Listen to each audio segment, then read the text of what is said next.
அனுப்பிடவே ஓடி வந்தே மானிடனா தேடி ரட்சிக்க பிதா என்னை அனுப்பிடவே ஓடி வந்தே மானிடனா உம்மை நேசிக்கின்றேன் நான் சேர்த்து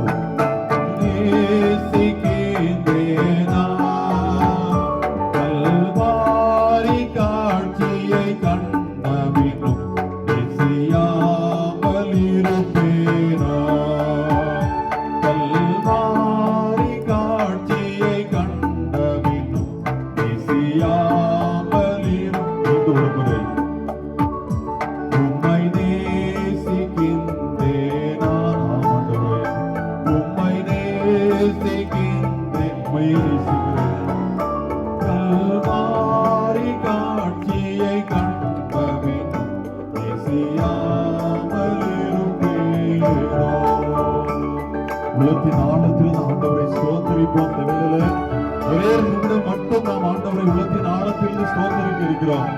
எந்த நாட்களிலும் இப்படிப்பட்ட தபசு நாட்களிலே இப்படிப்பட்ட பெரு ஜெப கூட்டத்தை ஆண்டவர் தந்திருக்கிறார். ஒருவருக்கும் கொடுக்க கூடாத ஒரு பாக்கியத்தை ஸ்லாக்கியத்தை ஆண்டவர் தந்திருக்கிறார். ஒரு கல்வாரி சிலுவை அண்டை வரத்தக்கதான ஒரு கிருபையை தந்திருக்கிறார். நாம் எங்கேயோ சுற்றி இருந்தோம், ஆனால் இந்த வேளையிலே ஒரு பரிசுத்தமான இடத்திற்கு ஆண்டவரை ஆராதிக்கும்படியாக இந்த இடத்துல ஒரு இருள் இருந்த இடத்துல இப்பொழுது ஒளி வீசப்பட்டு இருக்கிறது. அங்கே நாம் ஆண்டவரை ஆராதிக்கிறோம். என் நாமத்தினாலே எங்கே ஒருமனப்படுவீர்களோ அங்கு வருவேன் என்று வாக்குரைத்த உள்ளத்தின் ஆழத்தில் ஆண்டவரை செய்து மௌனமாக இருக்கிற நேரம் அல்ல. ஆண்டவரை நான் கர்த்தரை நான் எக்காலத்திலும் ஸ்தோத்திரிப்பேன். அவர் துதி எப்போது என் வாயில் இருக்கு என்று சங்கீதக்காரன் சொல்லுகிறார்.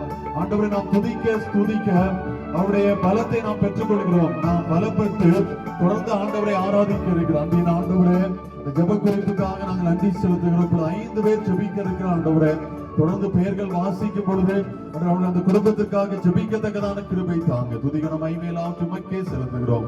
இயேசு கிறிஸ்துவின் மூலம் ஜெபிக்கிறோம். அன்பு நிறைந்த பரம பிதாவே, அப்படியே அமர்ந்து கொள்ளுங்கள். ஜெபிக்கிறவர்கள் சரியாக 2 நிமிடத்திலே